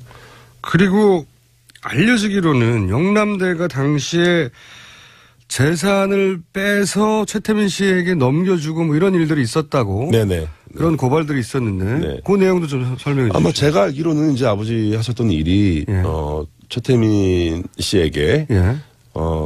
최태민 씨가 원하는 일들을 예. 직접 실행을 해서 전달을 해주는. 원하는 일들이라는 건 여기서 이제 뭐 자금이든, 뭐 인사권이든 뭐 이런 예. 전반적인 재단 관리 업무를 총괄 관리를 했었기 때문에. 총괄했다는 거죠. 네. 예. 거기 자금도 들어가 있는 거죠. 네, 그렇겠죠. 네. 제가 듣기로는 아버지 최태민 씨가 가장 후회했던 일 중에 하나가 박정희 전 대통령의 그 돈을 최태민 일가에게 옮긴 것이다. 네네. 라고 이야기한 적이 있다는데 이게 내용이 어떻게 되는 겁니까? 그러니까 기본적으로 아버지는 자기가 기여한 부분이 예. 어떻게 직접적으로 기여했는지 명확하게 설명하시지 않았지만 예. 자기가 그렇게 기여했고 자기가 개입했다라는 부분에 대해서 예. 자책을 되게 많이 하셨어요. 그 자책했다는 내용이 이게 자기가 어떤 식으로건 그렇게 박정희의 자금을 예. 최태민에게 넘어가게 하는데 예. 자기가 일조했다. 아하. 맡은 역할이 후회스럽다. 이제 그런 부분을 많이 자책하셨죠. 네. 생전에. 네네. 그러니까 박정희 전 대통령의 뭉치돈이 어디 갔느냐 말들 얘기하고 또 일각에서는 그것이 최태민 씨에게 옮겨졌다라고 주장하는 사람들도 있는데 아버지가 생전에 본인이 그런 역할을 일부 했고 네네. 거기에 대해서 후회했다. 네네. 그렇군요. 그리고 이제 당시 아버지가 2007년에 이명박 캠프를 굳이 찾아가서 네네. 박근혜 당시 후보가 대통령이 되면 안 된다고 얘기하면서 굉장히 오랫동안 진술을 하였고 그것이 지금까지도 남아있는 소위 이제 녹취록입니다. 조선제 녹취록. 왜 일단 여기 찾아가게 된 배경도 조금 있죠. 예. 이제 박근혜 대통령 후보가 예. 당시 아버지를 모른다라고 얘기했던 부분. 처음에 거기서부터 시작. 네, 거기서 시작합니다. 이제 네. 거기에 대한 분노, 네. 자신의 일생이 해왔던 일이 부정당하는 비애. 75년부터 했는데. 네, 그렇습니다. 네, 그런 거가 많이 있었고요. 아버지가 그런 녹취를 남기거나 증언을 해야겠다. 그래서 검증 과정을 다시 한번 좀 치밀하게 해서 박근혜 후보가 되는 거를 좀 막아야겠다 하는 의도는 분명하셨고요. 근데 그래서 이제 그쪽 이제 접촉을 했고 예. 그 과정에서 당시 한나라당의 이명박 캠프 당직자들도 예. 굉장히 적극적으로 아버지한테 이제 증언을 해달라 예. 요청을 하고 찾아오고 이렇게 해서 증언이 이루어지죠. 예. 근데 이제 그 내용들을 보면 한마디로 요약하면 박근혜 대통령 후보는 대통령감이 아니다라는 얘기가 큰 덩어리예요. 네. 그다음에는 이제 재산 관련된 이야기가 또 있는데 그리고 이제 최태민 씨와의 이제 사적인 관계. 네. 최태민 씨의 사적인 관계는 본인은 잘 모르실 테고 그렇죠. 그렇죠. 예. 모르실 테고 특히 이 박근혜 대통령이 대통령감이 아니란 얘기는 생전에 아들한테 했을 법도 한데요. 많이 하셨죠. 네. 왜 대통령감이 아니라고 하셨어요? 근데 기본적으로 거짓말이라는 부분인데요. 거짓말이요? 예, 사람이 거짓말을 한다는 게 거짓말을 하면 표가 나게 돼 있거든요. 예. 근데 전혀 표 안 나고 자신조차도 진실이라고 믿고 하는 거짓말. 아, 그렇게 표현하셨어요? 네네. 그래서 그런 그 지독한 거짓말을 하는 사람이 지도자가 됐을 때, 불행한 나라, 비극의 나라가 될 거다. 그런 거에 대한 게 있으셨고, 오랫동안 같이 일을 하면서 이제 아버지가 겪은 박근혜 씨. 네. 이사장으로 있었고, 본인은 네네. 실무를 총괄했으니까. 그러니까 업무적으로 능력이 없음. 업무적인 능력이 없다는 거를 뿐이 아니라 무책임하다는 부분. 다시 말하면 어떤 의미에서 뭔가 일이 잘못되고 나면 책임은 자기는 회피하고 쏙 빠지고 다른 사람들이 다 이제 대신 뭐 책임져야 되고 본인은 모른다고 거짓말하고. 네네네. 네. 그게 이제 하루 이틀 된 일이 아니라는 거죠. 아, 그래서 결국은 그 평생 도와준 자기도 모른다고 한 것에 이제 폭발하신 거군요. 뭐 그것도 폭발했지만 사람들은 이제 아버지를 아는 많은 분들은 오해를 충분히 할 수 있는 상황이긴 했어요. 어떤 의미에서? 뭐 박근혜 정도 되는 사람이 당신을 모른다고 하면 당신 뒤로 좀 뭐 받은 거 있지 않냐. 뭐 와서 뭐 미안하다 그러지 않더냐. 뭐 또 보상 좀 받은 거 있냐. 이런 식의 비아냥들이 있었고요. 아, 주변에 두 분의 관계를 알던 사람들이 그렇죠. 오래된 공개적으로 모른다고 친구들은 다 알 했는데 수밖에 없잖아요. 네, 다 약속된 거 아니냐. 예, 네. 뭐 짜고 친 거 아니냐. 아. 뭐 그런 거에 대해서 아버지가 근데 그런 게 전혀 없었어요? 전혀 없었어요. 아버지는 그냥 한 방에 당하신 거예요, 그냥? 그냥 그거에 폭발하신 거죠. 예. 자기가 결국 그렇게 남겠구나 사람들 기억에. 그런 거에 대해서는 못 참았던 부분이 있어요. 그게 거짓말도 너무 많았고 네네. 본인이 그건 평소에 이제 아드님한테 항상 했던 얘기고 거짓말 너무 많이 한다고 그리고 책임도 지지 않는다, 무능하다. 네네. 뭐 이런 얘기네요, 전반적으로. 예. 그러니까 그 부분들이 이제 어디에 맞닿아 있냐면 진정서에도 나오고 예. 표현 이제 언급되는 표현이지만 국정농단이라는 단어가 나와요, 명시적으로. 그래서 아하. 유신 시절에 최태민이 국정농단을 했던 부분을 검증해야 될 필요성을 제기하셨고 예. 그 이후에는 이제 최순실이 어떻게 국정농단을 할 거라는 아하. 그런 가능성도 이제 예견을 하신 거죠. 예. 가까이서 봐왔으니까요. 네네. 예언서에 가깝네요, 이게 사실은. 자, 오늘 특별히 모신 이유 중에 하나입니다. 그러니까, 현재 특검은 경제 공동체라고 이제 표현을 했어요. 결국은 이제 최순실에게 돈이 가는 것은, 뇌물이 가는 것은 박근혜 대통령에게 돈이 가는 것과 마찬가지다. 네네. 사실상, 경제를 공유해왔다, 돈을. 뭐 이렇게 특검은 발표를 했습니다. 발표를 했는데, 두 사람의 관계가 경제 공동체라고 하는 특검의 발표에 개인적으로 동의하십니까? 보아오신 바로는? 뭐 100% 이상 동의할 수 있고요. 그래요? 네. 뭐 사실은 그 조영래 씨가 이 이야기를 또 하나의 가족이란 책으로 조만간 출판하실 계획이신데, 예. 제가 이 책을 이제 출판을 하면서 책 타이틀을 예. 또 하나의 가족이라는 타이틀을 제가 결정하게 됐어요. 어차피 가족이라는 게 이제 가족 공동체라는 거는 경제의 주체를 분리하기가 어렵잖아요. 그렇죠. 의미도 없고. 네. 그러니까 그 정도의 공동체적인 의미가 가족적이다라는 거를 이제 사실은 의미를 가지고 아, 그런 의미군요. 하게 된 거예요. 박근혜 대통령이 사실은 최순실 일가와 가족이었다. 그 정도 가족 관계라고 할 수 있을 정도라는 거죠. 네. 그러면 좀 구체적으로 본인이 보기에 이것은 경제 공동체라고 할 수밖에 없다. 어릴 때는 뭐 그런 표현을 쓰지 않으셨겠지만 네네. 자연스럽게 받아들이셨겠지만 지금 되돌아서 되짚어보자면 이런 것들을 보아서 뭐 틀림없다. 그런 구체적인 사례를 좀 얘기해 주신다면요. 기본적으로 박근혜 대통령께서 대통령 되기 전에 이제 사인으로 계시는 동안에 개인적인 경제 활동을 하신 게 없어요.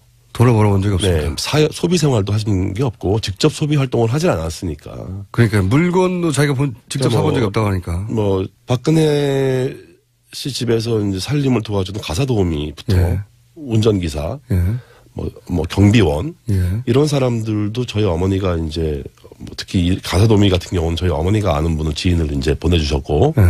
그분들에게 들어가는 뭐 급여나 비용 예. 또 생활비 예. 하다못해 뭐 장을 봐서 식재료를 구입하는 비용 예. 이런 것들을 직접 박근혜 씨가 지불하지 않았으니까요. 아, 그 돈은 어디서 나왔습니까? 뭐 임선희 할머니한테서 나와서 저희 어머니가 집행을 하고 최순실 씨의 모친이자 네네. 본인에게는 할머니가 되는 네네. 임선희 씨가 그 돈을 다 냈다. 네. 들어가는 모든 돈이 다 임선희 씨로부터 나왔다. 네, 그렇습니다. 예. 본인이 직접 벌어서 뭘 써본 적이 없다. 네네. 그러면 어머님이 이 박근혜 대통령에게는 어떤 역할을 해주셨어요? 어머님은 또? 그러니까 뭐 아까 말씀드린 대로 가사 도우미도 저희 어머니가 이제 결정을 해서 보내주신 분을 이제 믿고 예. 이제 오랫동안 한 12년, 13년 이 정도를 이제 일을 해주신 분이 계세요. 예. 그리고 이제 어머니는 자주는 아니라고 하시지만 이제 가끔 박근혜 씨 집을 방문을 해서 예. 가사를 좀 챙겨드리고 예. 또 건강 관리도 좀 챙겨드리고 건강 관리를 했다는 건 어떤 의미입니까? 뭐 많이 몸에 안 좋으시고 뭐 아프고 그럴 때는 이제 주사를 좀 놔주시고. 아, 그래요? 어머님이 네. 주사. 어머니가 간호사를 오래 하셨어요. 아, 그러셨구나. 네. 그 시절부터 병원을 가기보다는 이렇게 주변에 그냥 비선 의료에 도움을 그러니까 받는 외부에 노출되는 생활을 좀 많이 꺼렸던 것 같고요. 네. 그리고 이제 믿을 수 있는 사람들과의 관계에서 많은 것들이 이루어지고, 그러다 보니까 이제 외부 활동을 안 하고. 그러면 어머님이 간호사 출신으로 뭐 주사도 놔주고 지금 요즘 한참 문제가 되는 이런 뭐 영양주사 같은 것도 놔주고. 네네. 각종. 그 시절부터 그렇게 주사를 맞으셨군요. 자, 그럼 또 한 분을 또 여쭤보지 않을 수가 없는데, 이제 임선희 씨가 돈을 다 줬다. 생활비가 뭐고, 그렇게 알고 계신데, 할머니인 임선희 씨와 그러면 박근혜 대통령과의 관계는 어떻게 설명할 수 있습니까? 어떤 관계였습니까? 뭐, 그야말로 가족 같은 관계고, 딸처럼 챙기고, 보살피는, 네. 그렇게 이제 저희는 알죠. 경제적으로 후원뿐만 아니라. 네네. 그럼 예를 들어서 지금 언론에 보도되기로는 국회의원 선거 나갔을 때 네. 그때는 최순실 씨가 아니라 임선희 씨가 생전이었기 때문에 임선희 씨가 오히려 그런 역할을 주도적으로 다 했다. 지금 최순실이 하는 것으로 알려진 뭐 후원이라든가 도와준다든가. 뭐 이제 그 부분은 경제적인 어떤 영향력을 임선희 할머니가 가지고 계셨을 때고. 그때는. 네. 그러면 그때는 경제권을 할머니가 가지고 있을 때요? 그렇게 알고 있어요. 그때까지는. 사실상. 사실상 그때까지는 그렇게 알고 있고, 이제 그때 무렵부터 이제 많이 넘어가겠죠. 나이가 있으시니까. 네네. 근데 이제 어쨌든 그때까지는 할머니가 주도적으로 이제 행사하고 관여하실 수 있었고. 그러면 예를 들어 선거에 나갔을 때 필요한 선거 자금 같은 경우는 그 역시 할머니가 챙기셨나요? 그렇죠. 저희 할머니가 뭐 여행용 트렁크에 실어서 갔다. 여행용 트렁크에? 예. 현금을? 현금을 실어 갔다. 뭐 이런 얘기를 제가 아버지한테 들었으니까. 아버지한테? 네. 아버지도 그러면 그때 당시에 그 선거에 도움을 주기 위해서. 아버지도 가셨대요. 거기 뭐 선거 사무실에도 가보고. 그때까지만 해도 이제 다. 네네. 할머니가 돌아가시기 전까지, 그러니까 할머니 2000년이 되기 전까지만 해도 할머니랑 그렇게 뭐 뵀던 관계이기 때문에. 근데 이제 2000년이 가까워오면서 급격하게 이제 벽이 생기죠, 할머니하고. 그러면 선거 자금도 역시 임선희 씨로부터 나왔다고 봐야 되겠네요. 네, 그렇게 생각하고 있습니다. 그러니까 아버님이 보시기로는 네네. 직접 아버지한테 직접 들으신 얘기죠. 네네. 예. 그때 이제 국회의원 처음 당선됐는데 그 트렁크에 현금을 실어서 날랐다. 네네. 예, 할머니 돈을. 네. 나중에 이제 그 기사를 보고 다른 또 보도를 보니까 그 운전해 주셨던 기사분도 그렇게 했다고 얘기를 하시더라고요. 그건 운전부사가 본 것이고. 예, 그래서 본인 아버지한테 직접 들은 예, 얘기고. 그렇죠. 그래서 그걸 나중에 보고는 이게 진짜 그렇구나라는 걸 제가. 그때 그냥 듣기만 했는데. 네네. 뭐 설마 진짜 그랬을까 싶은 생각도 들었었는데. 어릴 때는. 예. 그런 얘기를 아버지 돌아가시기 전에 저한테 많은 말씀을 하셨거든요. 이제 그때 들었던 얘기들이 대부분. 그때 당시 선거를 그러면 진두지휘한다고 할까요? 예를 들어서 뭐 그때는 돈을 많이 쓸 때거든요. 뭐 봉투 막 나눠주고 막 그럴 때인데 그런 역할도 임선희 씨가 했었나요? 뭐 저희 할머니가 기본적으로 손 크신 분이기 때문에 네. 뭐 그런 역할을 하셨다면은 뭐 부족하지 않게 주지 않았을까. 그렇군요. 그리고 특검에도 참고인으로 나가셨죠. 네네. 최근에. 특검에서는 어떤 걸 물어봤고 어떤 내용을 진술하셨어요? 이제 할머니 재산 관련해서 재산 역시. 예, 이제 차명이 어떻게 형성되어 있는지, 그 많은 차명을 사용했던 사람들이 이제 대부분 가족 관계에서 그게 먼 친인척까지 다 다 동원됐기 때문에 그 중에 이제 어떤 사람들과 관계를 파악할 수 있냐, 알고 있느냐는 거. 이 사람들이 누구냐. 네네, 주된 질문이었고요. 이름들이 너무 많이 나오니까. 제가 모르는 건 모르고 아는 건 안다고 말씀드리고. 본인이 아는 이름도 등장하던가요? 예, 있었습니다. 네. 그런데 이제 그분들이 이제 차명으로 그런 재산을 관리하거나 그 사람 이름으로 되어 있었다는 거죠. 말하자면. 네네, 그렇습니다. 근데 이제 본인이 모르는 이름도 많이 있었고. 예. 그렇군요. 그 차명 관련을 확인해 주려고 하셨군요. 그러니까 임선희 할머님 중심으로 해서 할머니의 친인척 관계, 최태민 씨도 관련이 있겠지만 친가 외가의 친인척들이 쫙 있던가요? 거의 망라돼 있다고 봐도 무방할 것 같고요. 깜짝 놀란 건 저희 외조부님 이름도 나오니까. 외조부님요? 예, 사실은 연결고리가 없거든요. 아하. 저희 외할아버지가 저희 친할머니의 그 차명 관련에 연결될 가능성은 없는데 어떻게 보니까 저희 외할아버지 이름도 나와요. 그래서 이게 그 당시에 아버지가 진짜 무슨 짓을 했었던 건가. 저 자체도 저 스스로도 좀 의아하죠. 그런 역할을 아버지가 하셨군요. 네네. 그리고 나서 아버지는 그런 식으로 그 박정희 전 대통령의 재산을 사실은 세탁이죠, 일종. 세탁을 해서 이렇게 합법적으로 차명으로 뿌려놓은 것에 대해서 후회하셨다, 나중에. 그러니까 그 전체 과정, 어느 한 부분만 개입하셨다고 보기는 사실 어렵고요. 좀 큰 맥락에서 보면 전 과정에 개입을 하셨는데 그 전체가 후회스러운 거였겠죠. 네. 그러셨구나. 네. 아버님 돌아가신 게 아쉽네요. 지금 사실 살아계셨으면 누구보다도 정확하게 본인이 직접 하신 일이니까. 아버지가 살아계셨으면 대통령 되시기 힘들지 않았을까. 힘들었지 않았을까 생각하죠. 그렇겠군요. 네. 그 초기 75년부터 시작해서 그 전 과정을 다 함께 하셨으니까. 네네. 그리고 총괄도 했고 당연히 그 속에는 자금도 들어가고. 네네. 그리고 지금 말씀하셨듯이 외조까지 등장할 정도로. 그러니까 양가 최태민 씨도 결혼을 워낙 복잡하게 해가지고 친척이 많지 않습니까? 양가 모든 족보를 놓고 이렇게 다 뿔뿔이 재산을 차명으로 숨기거나 했을 가능성이 높겠네요. 그렇게 보고 있습니다. 네. 제 개인적으로는 그런 심증이 많죠. 그러면 지금 특검이 확인했다고 하는 한 2,700억도 그게 다가 아니라고 생각되시겠습니다? 특검이 끝나고 검찰로 수사가 넘어갔잖아요. 예. 이제 검찰이 좀 더 치밀한 수사를 이어간다면 예. 더 정확한 관계를 좀 밝힐 수 있지 않을까. 그게 중요한 이유는 이제 이 국고 환수 문제로 어떻게 이 논의가 이어질 거냐. 정말 국고 환수가 실현될 거냐. 그 부분을 좀 주의 깊게 보고 있습니다. 지금 하신 맥락에서 쭉 이야기를 정리하면 결국은 박정희 대통령의 어떤 그 비자금이랄까요? 돈으로부터 이 종잣돈이 시작된 거네요. 그렇습니다. 네. 그게 이제 최태민 씨 소유로 이전이 됐고 그것이 차명으로 뿌려져 있었고 그리고 그게 이제 박정희 대통령 돈으로 시작됐고 관리는 최태민 씨 쪽이 했기 때문에 사실은 뗄래야 뗄 수 없는 종잣돈은 여기서 나왔지만 관리는 최순실 일당이 하는 거기 때문에 공동체다. 예. 그래서 제가 이제 또 하나의 가족을 얘기하게 된 이유이기도 해요. 이 책을 굳이 꼭 쓰셔야 하겠다고 결심하는 계기가 있나요? 한국에 들어오기 전에 이거를 사실 초고를 쓰면서 이제 쓰게 된 계기가 있어요. 한국에 굳이 돌아오신 이유는요?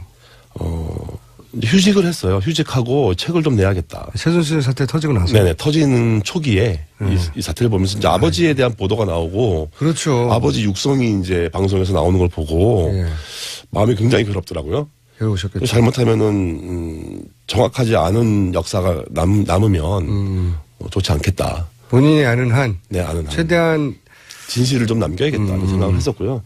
사실 솔직히 말씀드리자면 아버지가 불쌍해서 시작했어요. 아들 입장에서. 좋은 일은 아니고 불의한 일에 가담했지만 평생 한 일에 대해서 부정당하고 모른다. 부인당하는 그 아버지. 당당한 일이라도 했다면 차라리 괜찮겠지만 그런 아버지가 불쌍하고 눈물이 나더라고요. 그래서 이거 좀 책으로 써서 진실을 좀 남겨야겠다. 그리고 그렇게 그렇게 아버지가 이제 그 생을 마감하기 직전에 절대 저 사람 대통령 되면 안 된다고 했던 사람이 결국은 됐고요. 네네. 그리고 아버지가 예견했던 그대로 국정농단이 일어났고, 자, 그러면 이 책을 통해서 아직 책도 나오지도 않았는데 저희가 이제 인터뷰를 하는 겁니다. 얼마나 훌륭합니까, 저희 방송이. 감사합니다. 예. 네.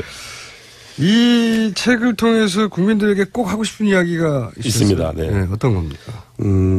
우리가 알고 있는 이 마주대한 이 현실이 본질은 부정부패다. 그렇죠. 오래된 부정부패라는 거죠. 이 본질을 벗어나면 다른 논의로 빠지게 돼요. 이제 프레임이 바뀌는데 이게 무슨 뭐 권력 경쟁도 아니고 뭐 신구 세력의 경쟁도 아니고 뭐 보수와 진보의 대결도 아니고 이건 그냥 완벽하게 100% 부정부패 얘기다. 이거를 뿌리 뽑는 계기가 돼야 되겠다. 그래서 이게 저는 개인적으로 탄핵 반대합니다. 아 그래요? 네. 뭐 탄핵이 된다면 적당하게 타협하고 적당하게 이제 협의해서 또 이제 뭐 소위 말하는 구렁이 담 넘어가듯이 넘어가는 그런 걱정을 하신다 오히려. 다음 세대와 이전 세대 중간에 있는 제 입장에서 본다면 탄핵으로도 부족하다고 생각하시는 거죠? 네, 그렇습니다. 예. 탄핵이 절대 되면 안 된다가 아니라 탄핵만으로도 이 책임을 다 물을 수 없다. 네네. 그런 말씀이시네요. 네네. 자, 오늘 말씀 감사하고요. 오늘은 여기까지 듣고 저희가 책이 제대로 나오면 저희 다시 한번 모시겠습니다. 네, 알겠습니다. 네. 그 전까지는 딴 데 인터뷰하시면 안 됩니다. 자, 어려운 자료 해주신 최태민 씨의 의붓아들, 조순재 씨의 장남. 예, 이분들의 이름을 다 알아야지 결국 오늘의 주인공님이 등장합니다. 장남 조용래 씨였습니다. 감사합니다. 네, 감사합니다. 불친절한 에이스 시간. 친박 집회 동원 제보 문자가 좀 있습니다. 네. 김천에 사시는 외숙모가 이 탄핵 반대하는 친박 집회에 참석하셨는데 일당 5만 원을 받고 하루 종일 고생하셨다. 네. 이 일당 5만 원에 대해서는 일단 이분의 주장이고요. 여튼 이런 제보 문자들이 제법 있습니다. 그리고 버스, 택시에 의해서 이제 태권 도장을 운영하는 태권 도장에서 운영하는 노란 버스의 기사님. 네. 아주 재밌어요.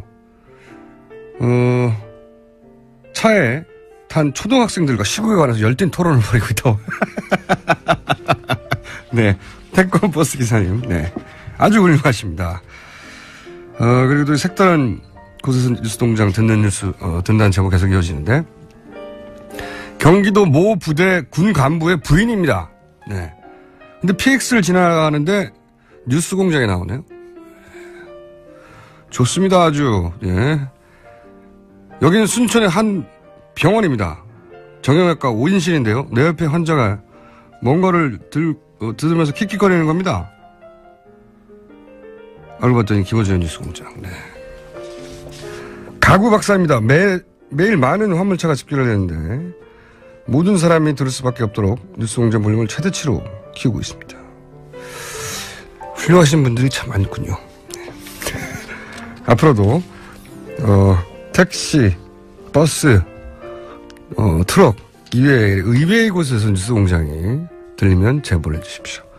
그리고 이런 집회에 탄핵 반대하는 친박 집회에 참석하셨거나 참석하신 분들의 가족분들의 제보도 저희가 문자로 받고 있습니다. 여기까지 하겠습니다.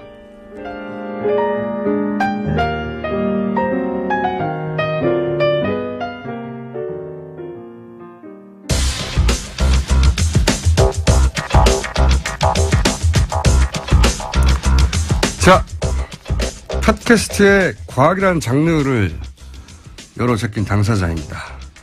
과학하고 앉아있나요? 원정우 씨 나오셨습니다. 안녕하세요. 예, 안녕하세요. 예. 자, 정통과학을 떠난 지가 오래됐어요. 예, 오래됐죠. 오래됐고. 기억도 안 나요, 언제인지. 예. 탄핵 국면에 안드로메다로 가고 있는 중인데, 오늘은 어떤 내용입니까? 예, 방금 들어보니까 저 친박 집회 뭐 동원 제보 이런 얘기 나오던데. 네. 태극기 집회라고 하는데 저는 이제 태극기 오남용 집회라고 보통 얘기를 합니다. 오남용. 네. 얼마 전에 밥 먹다가 욕도 얻으셨다고. 네.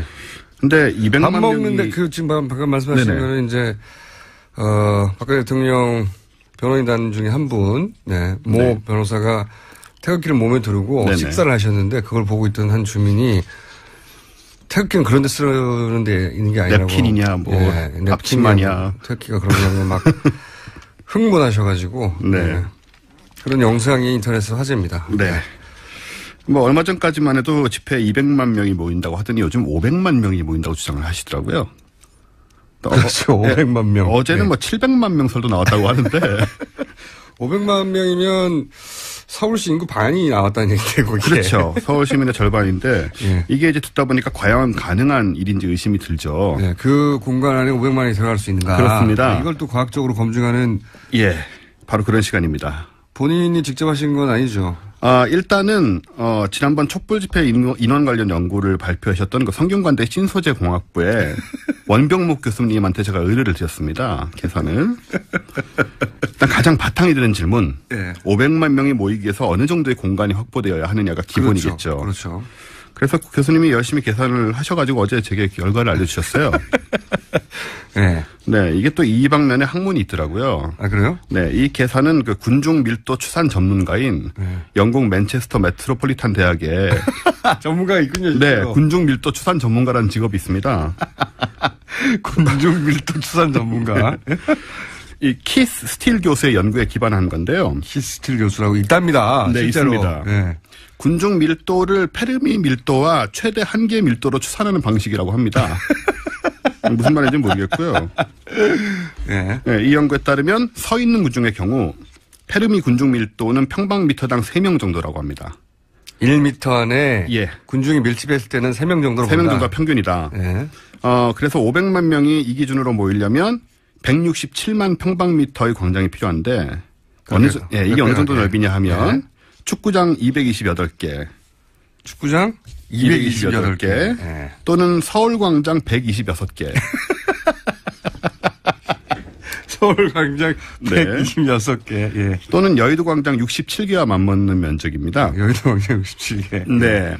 어마어마한 공간이 어마어마한 공간이 필요하죠. 네. 사실 사람만 서 있다고 쳤어요. 네, 사람만 서 있다고 치는 거죠. 네. 근데 1평방미터라는 게 1평이 아닙니다, 이게. 그렇죠. 예, 1m, 1m 공간이니까. 사람이 이게 바짝 붙어 있는 정도예요. 상당히 바짝 붙어 있는 경우인데, 이 키스 스틸 교수의 그 최대 한계 밀도는 평방미터당 5명이래요. 꼼짝도 못하고 서 있는 그 콩나물 시루 같은 상황이죠. 콩나물 시루가 되면 5명까지 들어갈 수 있다. 그렇습니다. 네. 예, 물리적으로 불가능한 건 아니니까 이게. 그렇죠, 그렇죠. 네. 이 경우에는 조금 작은 공간이면 됩니다. 네. 100만 평방미터면 충분하고요. 100만 평방미터. 축구장 137개. 137개. 서울광장 76개. 서울광장에 76개가 필요하다. 여의도광장 40개. 서울광장 우리가 하나밖에 없는데 76개가 필요하다. 예, 그렇습니다. 그래서 원병목 교수님은 이제 500만 명이 모이는 집회가 그 지역에서 불가능하다고 정리를 해주고 계십니다. 그건 너무 당연하네요. 네. 서울광장 하나밖에 없는데 76개가 이어붙여서 빡빡하게, 그러니까 이거는 1m 안에, 가로 세로 1m 안에 5명이 서 있다는 거군요. 거의 만원 버스에 가까운 상태죠. 그렇죠. 네. 꼼짝도 못하는 그런 상황이어도 서울광장에 76개가 이어붙여져 있어야 되는 거니까. 이게 그 공식이 존재한다는 거고. 공식이 존재하는 거죠. 네. 페르미 군중 밀도라고 하는 것입니다. 군중 밀도 추산 전문가. 키스틸이요? 키스 스틸 교수요. 네. 이거 이제 외워두시면 좋겠네요. 영국의 키스틸 교수가 그 군중 밀도 추산 전문가로서 공식이 있는데. 네. 뭐 검색하면 아마 이 공식이라는 게 나오실 겁니다. 500만이 있으려면은 서울 광장에 126개가 필요해. 네. 예. 조금이라도 숨쉴 공간이 있으려면. 126개. 근데 이제 광장. 영상 같은 거 보면 뭐 팔 벌려가지고 쓰신다 이런 얘기도 있는데. 네. 이게 불가사의한 상황이죠. 좌우로 정렬하고 쓰세요. 네. 초반에. 그러니까요. 예. 근데 아무래도 이게 신중해야 할 되게 중요한 사안이 아니겠습니까? 정치적으로 예민하고. 그래서 혹시나 또 가능한 일이 아닌가 제가 또 여러 각도로 고찰을 해봤습니다. 그러니까 단순히 우리가 외국 전문가의 말만 믿지 말고. 그렇죠. 네, 검증을 해보자. 네. 또 교수님 같은 경우는 또 이제 학문적인 또 부담도 있고 하니까. 이런 영국 전문가의 공식을 준용하여. 네. 국내 신소재공학 교수님께서. 그렇습니다. 계산을 하였고. 네. 네. 그런 걸 다시 또 원종우 씨가 또 재검토를. 예. 주변의 상황들을 이제 고려해서. 일단 화장실 문제를 한번 생각해 보겠습니다. 화장실이요. 예. 500만 명이 다 화장실에 가지 않는다고 가정하겠습니다. 예. 근데 제가 촛불 집회 갔던 경험으로 보면 2명에 한 번 정도는 결국 가게 되더라고요. 그쵸. 한 2시간 정도 있으면. 네, 몇 하죠. 시간씩 예. 있으니까요. 그럼 250만 명이 화장실 가야 됩니다. 그래서 제가 그간 이 태극기 오남용 집회가 중심지로 삼았던 서울광장 주변하고 이런데 제 화장실 다 검토를 했습니다. 지도를 다 갖고 왔는데요. 여기 이렇게 보시고요, 한번. 예. 자, 개방 화장실, 지금 네. 집회가 했을 때 서울시에서 이제 화장실을 개방하라고. 그렇습니다. 왜냐면은 이런 문제가 크게 발생하니까 개방하라고 요구를 했어요. 네. 그래서 보통 왜 이제 건물에서 화장실 못 쓰게 하는 경우가 많은데. 많죠. 이곳들은 개방된 것이고 그 개방된 목록이 있어요. 목록이 있습니다. 그 목록을 서울시에서 공개를 했거든요. 여기 되니까 네네네. 사용하시라고. 네. 그게 59시입니다. 59. 네, 사실 여기가 다 합치면요. 서울광장과 시청역 주변에 9개, 서울광장과 을지로 입구 쪽에 12개, 그리고 좀 북쪽으로 올라와서 세종대 사거리까지 하면 16개 더 있습니다. 예. 요것만 합치면 이제 태극기 오남용 집회의 근거지 주변에 지금 37개 정도가 존재를 하는데요. 그 아래쪽으로는. 네네. 네. 그 다음에 위에 선심 써가지고 위에 이제 광화문 메인 광장, 여기는 이제 그분들 나와버리가 아닙니다만은, 광화문 메인 광장에 13개. 이제 일본 말이죠. 네. 구역. 네. 예. 구역입니다. 네, 죄송합니다. 그 다음에 종로 2가 사거리하고 안국역 45개, 또 광장 좌측 쪽에서 총 128개까지 우리가 찾을 수가 있습니다. 총 128개. 네. 그렇지만 화장실이 128개면 곱하기 2나 3을 해야 되잖아요. 그렇죠. 거기에 사로가 있잖아요. 사로. 1사로, 2사로, 3사로. 제가 그래서 변기를 10개라고 가정을 했습니다. 10개까지는 안 되지만 10개라고 상당히 많이. 네. 그래서 이걸 계산했을 때 250만 명이 화장실을 쓰려면 한 변기당 1953명이 사용해야 된다. 라는 결론이 나옵니다. 10개로 쳐도. 예, 변기 1개 1953명. 아니, 이게 오래 참으실 수도 있고요. 네, 그렇긴 하지만 한 5만 명 모이는 야구장 화장실도 경기 끝나면 난리가 나잖아요. 그렇긴 해요. 근데 변기 하나당 1953명을 소화해야 되는 이 아비 교환이라는 것은 상상하기도 어려운 좀 참상이라고 볼 수 있죠. 그리고 또 다른 관점으로 우리가 아까 일당 얘기를 하셨는데요. 참상이죠, 참상. 네. 일당으로 한번 생각을 해보자. 일당. 만약에- 물론 이것은, 일부. 예, 그렇습니다. 그런 장면들이 언론에 포착된 적은 있지만 그 모든 분들이 일당을 받는다고 말할 수는 없는 상황이에요. 그렇습니다. 네. 예, 해놓고 나서. 하지만 만약에 다 받는다라고 가정을 만약에 하면 나간다고 하면 500만 명의 경우에 이제 5만 원씩 받으면 2,500억 원의 현찰이 필요합니다. 큰 말이 안 되고요. 예. 그래서 10분의 1만 받는다고 쳐도 5천원씩 받는다. 250억 원이 필요합니다. 큰 돈이에요. 큰 돈이죠. 만약에 이게 그분들 말씀대로 500만 명이 모이는 게 사실이라면 이 막단 자금 출처를 또 설명을 하셔야 되는 거고요. 근데 저는 네. 적어도 버스는 동원되는 게 확실하거든요. 네네. 어쨌든 지방에서 오시려면은 그렇죠. 그 버스가 정말 많이 와요. 네. 오는데 그 버스 숫자를 다 세고 그 예. 버스를 한 대 그러니까 제가 들었던 그 서울에 오는 그런 집회에 참여한 구체적 케이스 중에 이런 게 있어요. 돈을 직접 내는 분들이 있습니다. 네. 2만 원을 내면 아. 아침, 점심, 저녁을 주고 서울 구경을 시켜준다. 네. 라고 하는 지방 노인정에서의 홍보를 듣고 참여했던 분한테 한 다리 건너서 들은 이야기인데. 네. 그러니까 2만 원으로 커버가 안 되거든요. 버스비, 그렇죠. 버스 대절비하고 네. 식사 세끼하고 중간에 간식 커버가 안 돼요. 네. 커버가 안 되니까 분명히 추가 비용이 필요한데 그걸 이제 버스랑 곱하면 그 추가 비용만 따져도 이게 도대체 어디서 나오는가. 그렇죠. 아무튼 주장하는 수가 많아질수록 그 네. 문제가 미스테리가 되는 것이죠. 또 버스 얘기를 지금 하셔서 말씀인데요. 네. 만약에 버스로 이 인원이 다 모인다고 가정을 했을 때는 50인승 버스 10만 대가 필요하지 않습니까? 10만 대는 네. 아니고. 예. 그런데 서울 시내 모든 버스를 다 합쳐도 13,155대입니다. 이게 시내버스, 마을버스, 공항버스, 전세버스, 그리고 시티투어 버스라고 있죠? 예, 예. 그거 20대까지 합친 겁니다. 지하철도 타고 올 수 있으니까요. 네, 그래서 이 서울 시내 버스를 다 동원하면 6에서 70만 명 정도가 한 번에 한 버스로 번에 움직일 수 있어서 예. 당연히 지하철 생각을 하시게 되죠. 예. 그럼 지하철이 나머지 430만 명을 소화해야 되지 않습니까? 예. 집회 지역 근처에 지하철역이 한 10개 남짓 있는데요. 예. 서울에 이제 지하철역이 311개가 있습니다. 예. 어쨌든 이 10개 역을 통해서 나머지 430명이 모여든다면 지하철역 하나당 43만 명씩을 소화해야 되는 건데요. 인구 43만 명의 도시로는 의정부시, 구미시, 파주시, 제주시 같은 곳이 있습니다. 제주시가 통째로 움직이는 역 하나에서 움직여야만 가능하다는 것이죠. 아니 그 당일날 사실 지하철 별걸 다 계산했어. 당일날 지하철에서 그 이용 그 숫자 나오잖아요. 나오죠. 600만 명은 어림도 없는 숫자예요. 말도 안 되는 얘기죠. 네. 말도 안 됩니다. 그다음에 마지막으로 이건 약간 좀 그런 부분일 수 있지만 500만 명의 무게를 한번 생각해봤습니다. 그건 왜? 1인당 몸무게가 50kg이라고 보면 원체 많으니까 네. 500만 명이면은 2억 5천만 킬로그램, 네. 즉 25만 톤이 되거든요. 네. 이게 저 삼성중공업 자료에 따르면 길이가 300m가 넘는 초대형 유조선과 같은 무게입니다. 네. 근데 이 서울광장 덕수궁 일대 아래로 전철들이 지나는 곳이지 않습니까? 네. 이 지하에 큰 공동들이 있습니다. 공동들이 있다. 네. 이 엄청난 무게 때문에 집안 치마, 초거대 싱크홀, 그리고 지하철역과 선로가 이제 제가 파괴되는 보기엔 재앙이 일어날 수 있죠. 그거는 확인해 보셔야 될 것 같아요. 왜냐하면 분산돼 있잖아요. 예, 그렇습니다. 무게가 분산돼 있잖아요. 하지만 저 유조선의 길이가 300m라는 점을 생각해 보면 네. 이 분산 효과가 과연 그렇게까지 클 것인가라는 점을 생각해 볼 수 있죠. 거의 한 300m 이내에 다 있긴 있었으니까요. 그렇죠. 네. 네. 그 안에 500만 명이 모여 있다면 이런 위험도 있을 수 있다. 사실 군중 밀도 추산 전문가 카스 스틸이요? 키스 스틸이요. 키스틸.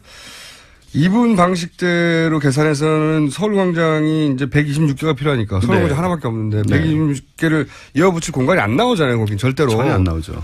이어붙여봐야 한 4-5개밖에 안 나와요. 그러니까 절대 안 되는데 이분이 놓친 게 있습니다. 뭐냐면은 서로 목마를 태운다든가. 육체적으로 좀 힘드시지 않을까요? 스크름을 짜고 그게 인간 탑을 쌓는다든가. 그렇군요. 그런 방식이 등장하지 않았나 한번 체크해 볼 필요가 있어요. 그 경우에는 이 하중 문제가 더 심각한 문제로 발생하게 되죠. 자, 참 쓸데없는 내용이었는데. 네. 정리를 하겠습니다. 예. 거의 끝나가니까. 그래서 500만 명이 모이는 거는 물리적으로 불가능하다고 결론 낼 수밖에 없고요. 그건 말이 안 되고요. 네. 만약에 그게 가능하다고 하면 이게 지금 인류 역사상 500만 명의 인파가 모인 적이 한 번도 없더라고요. 제가 확인해 보니까. 그럴 수가 없어요. 말씀하셨잖아요. 그런 예. 정도의 공간이 나오지도 않고요. 500만 명을 한 번에 모으는 건 과거에는 당연히 불가능했고. 네. 왜냐면 그 사람들을 모으려면은 그 정도면은 과거에는 한 나라의 인구거든요. 네, 네덜란드 인구가 좀 될 거예요. 옛날에 뭐 아마. 적벽대전이니 그 300의 페르시아 군대를 봤자 예. 100만 명, 200만 명이거든요. 예. 그래서 이걸 만약에 했다면은 인류 최초의 쾌거가 되는 거라서 증거 자료를 가지고 기네스북에 등재를 하시면 국위 선양할 수 있는 기회라고 생각이 됩니다. 500만 명보다 인구가 작은 나라가 많습니다. 많습니다. 예. 네. 그 나라 인구를 다 모았다는 거니까. 이렇게 말하고 싶은 거겠죠. 500만 명이라고. 지난번 그 촛불 집회에서 100만 명 그랬었죠. 100만 명 모였다고 했을 때 그때는 실제 지하철을 이용한 그 고객 수가 100만 명에 도달했죠, 거의. 그 경우는 과학적으로 거의 뒷받침이 됐었죠. 500만 명은 아니다. 네, 이 경우는 신화라고 전설이나 신화라고 얘기하고 싶습니다. 과학이 아닙니다. 단순하게 생각하시면 돼요. 서울광장 126개니까 126개를 지도에서 쭉 이어서 붙여보시면 네. 서울역을 지나서 용산 가까이 갈 겁니다, 아마. 자, 제가 보기에는 이 과학하고 앉아있네가 아니라 계산하고 앉아있네로 바꿔야 돼요. 네. 프로그램 제목을. 앞으로 계산할 일이 또 등장하지 말아야 될 텐데. 네, 다음 주부터 이런 얘기 안 할 수 있었으면 좋겠습니다. 자, 지금까지 원정호 씨였습니다. 예. 저는 김원준이었습니다. 당연히 내일 또 뵙겠습니다. 안녕!